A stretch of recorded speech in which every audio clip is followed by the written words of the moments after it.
आज का जो हमारा विषय है वो ये है कि जीव क्या है और जीव को थोड़ा हम समझने की कोशिश करेंगे, थोड़ा विचार करेंगे। विवेक के आधार से हम थोड़ा जागृता से उसे समझने की कोशिश करेंगे कि जीव है क्या, और हम इस विषय को भी क्लियर करेंगे कि जीव की भटकना ख़त्म क्यों नहीं हो रही है, क्या कारण है जो जीव बार बार 84 लाख जूनियों में भटक रहा है, क्यों वो उस मुक्ति को प्राप्त क्यों नहीं कर पा रहा, क्या कारण है। तो सत्संग शुरू करने से पहले हम बंदगी करते हैं। बंदगी मेरे सदगुरु कबीर साहब को बंदगी, बंदगी धनी धर्मदास साहब को बंदगी, बंदगी गुरु नानक देव साहब, गुरु अंगद देव साहब, गुरु बीखा साहब, मलुकदास साहब, गरीबदास साहब, रविदास साहब, अचलू राम साहब, दादूदास साहब, सर्वे संतों को बंदगी, सकल हंस को बंदगी, साहेब बंदगी सतनाम। तो विचार करें कि विषय ये था कि जीव क्या है, और दूसरा विषय ये था कि जीव का भटकना ख़त्म क्यों नहीं हो रहा। देखिए, प्रथम तो हम इस चीज़ को क्लियर कर देते हैं कि जीव है क्या।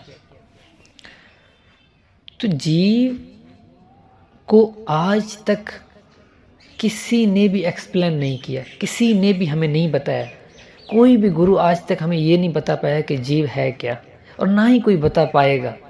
सैन दे सकता है, लेकिन हमें हाथ में पकड़कर वो वस्तु प्राप्त नहीं बता सकता कि ये वस्तु ये चीज़ है। ऐसा कोई भी गुरु नहीं है इस संसार में जो हमें जीव आत्मा को हाथ में पकड़ के बताए कि ये वस्तु ये चीज़ है। लेकिन उसके संकेत हमें बहुत देते हैं। जैसे गीता में लिखा हुआ है कि आत्मा अजन्मा है, आत्मा कभी भी मरती नहीं है, आत्मा को कोई जला नहीं सकता, आत्मा को कोई डुबा नहीं सकता। तो ऐसे बहुत अनेक उसके जो है संकेत देते रहते हैं, हर गुरु देता है, अपनी वाणियों में बताता है, लेकिन कोई भी उसे हमें सही से नहीं समझा पाता, और ना ही हमें ये बता पाता है कि ये वस्तु ही जीव है। लेकिन हमें वो विधि देते हैं, हमें वो सैन देते हैं, हमें वो मार्ग देते हैं, जिस मार्ग के आधार से हम जीव तक पहुंच जाते हैं। ना कि ऐसा कोई गुरु हो जो हमें उस वस्तु को पकड़ा के देखे भाई ये वस्तु है। देखिए, अगर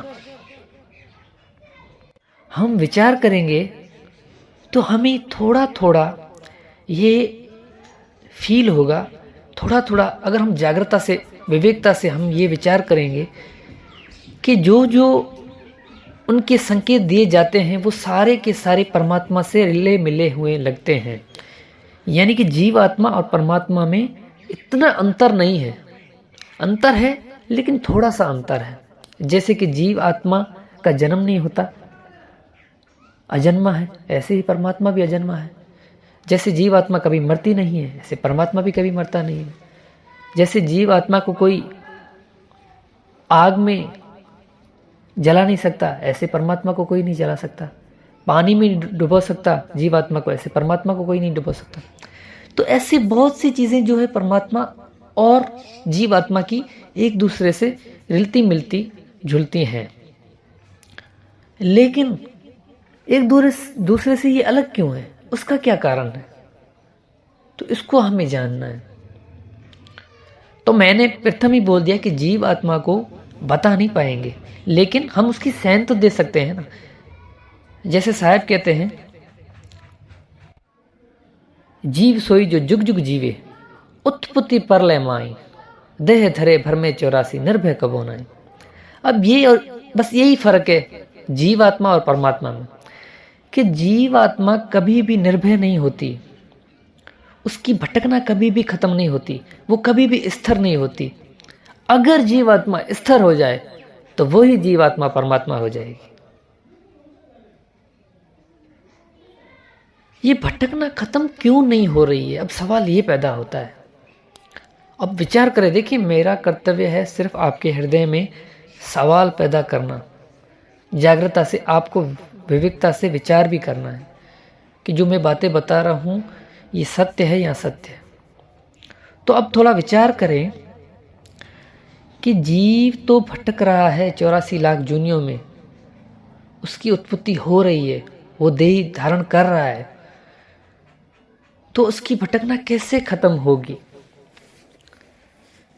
जैसे मैं आपको थोड़ा एग्जाम्पल दे के समझाता हूँ, थोड़ा एक सिंपल सा। एक माँ होती है, जब बच्चे का जन्म होता है तो बच्चे को पहली क्रिया दी जाती है माँ के द्वारा दूध पीने की। तो वो दूध पीता है तो आनंदित हो जाता है और वो आराम से सो जाता है। लेकिन जब वो उठता है, जब उसे भूख लगती है, फिर से उस वस्तु को प्राप्त करने की प्रीत होती है कि मैं उसको कैसे प्राप्त करूं, मुझे बहुत भूख लगी है, तो वो रोता है। और जैसे वो रोता है तो माँ समझ जाती है कि इसे अभी दूध पिलाना पड़ेगा। तो यही कार्य जीव आत्मा के साथ भी है कि जीव आत्मा अपने पीव से न्यारी हो गई है, अपने परमात्मा से न्यारी हो गई है, और न्यारी होके वो भटक रही है। उससे विधि नहीं मिल रही है, उसे सैन नहीं मिल रही है, उसे मार्ग नहीं मिल रहा है जिस मार्ग के आधार से वो अपने पीव से वापस मिले। साहब कहते हैं कि सदगुरु पीव जीव के रक्षक, ता से करो मिलाना हो। जो सदगुरु है वो पीव है, वो जीव का रक्षक है। जीव की जो रक्षा करने वाला है वो सिर्फ और सिर्फ सदगुरु है। तो हमें ऐसे सदगुरु की शरण में जाना पड़ता है, ऐसे सदगुरु की खोज करनी पड़ती है जिस गुरु ने उस पीव को प्राप्त किया है,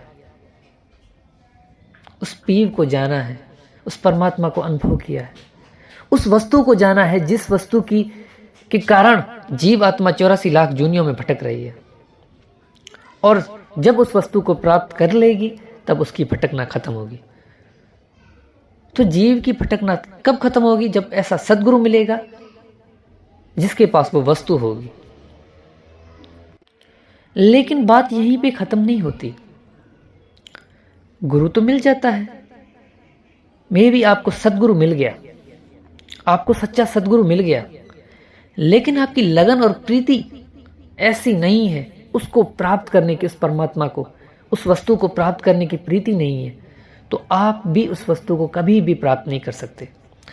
अगर उसको प्राप्त करना है तो आपके हृदय में प्रीत तो होनी चाहिए, लगन तो होनी चाहिए उसको प्राप्त करने की।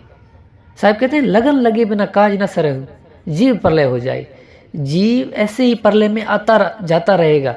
अगर उसके हृदय में लगन नहीं होगी, अगर उसके हृदय में प्रीत नहीं होगी, अगर उसके हृदय में आग नहीं लगेगी, प्रेम की आग, ध्यान की आग, तब तक वो ऐसे ही भटकता रहेगा। तो उसकी भटकना जो है तब ही खत्म हो सकती है जब उसके हृदय में लगन हो, और लगन होगी तो वो सदगुरु की खोज करेगा। और सदगुरु वो है जिसके पास वो वस्तु है, क्योंकि साहब कहते हैं कि वस्तु कहाँ ढूंढे और किस विध लागे हाथ, वस्तु तब ही पाइए जब भेदी लीजिए साथ। आपकी प्रीति, आपकी भटकना तब ही खत्म हो सकती है जब आपको ऐसा गुरु मिले जिसके पास वो वस्तु हो।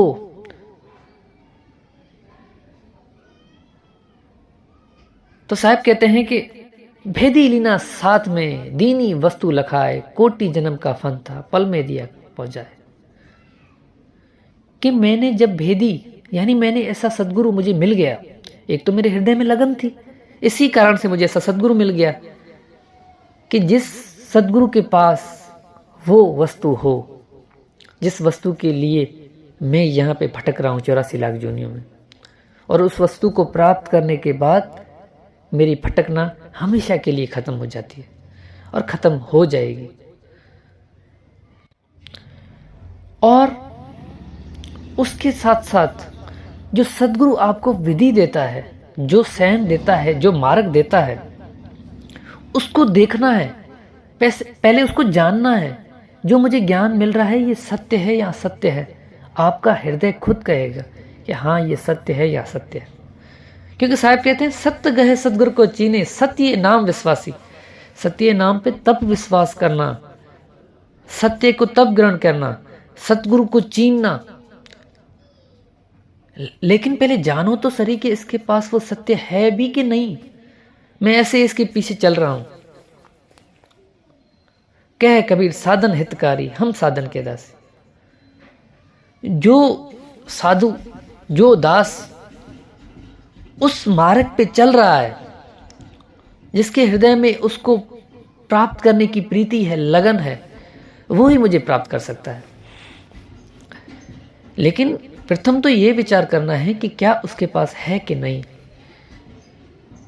अगर है तो वो आपको भी उस वस्तु का अनुभव करवा सकता है, नहीं तो आप ऐसे ही 84 लाख जूनियों में भटकते रहोगे। तो दूसरा विषय हमारा क्लियर हुआ, जिसमें हमने ये क्लियर किया कि जीव का भटकना इसी कारण से खत्म नहीं हो रहा, क्योंकि उसकी जो अपनी वस्तु है जिससे वो अलग हुई है, वो उसको नहीं मिल रही। जब उसको वो वस्तु मिल जाएगी तो उसका भटकना खत्म हो जाएगा। आप देखिए, ये जीव जब इस संसार में आया है तब से इसने कितनी तकलीफ की, कितना कुछ किया। इसने 1 सेल्यूलर से, एक सेल से अपनी उत्पत्ति, तत्वों से उत्पत्ति करना शुरू की, और ये 5 तत्व का बने हुए शरीर तक रुक गए। इतने तत्वों से ये आती 84 लाख जूनियों में भटकती अब ये मनुष्य चोला मिला है हमें। तो इसमें कितना समय लगा होगा, आप थोड़ा विचार करके देखें। ये ऐसे ही नहीं मिल जाता। ये मनुष्य जन्म इतना, हम इसको बिल्कुल ही हल्के में ले लेते थे।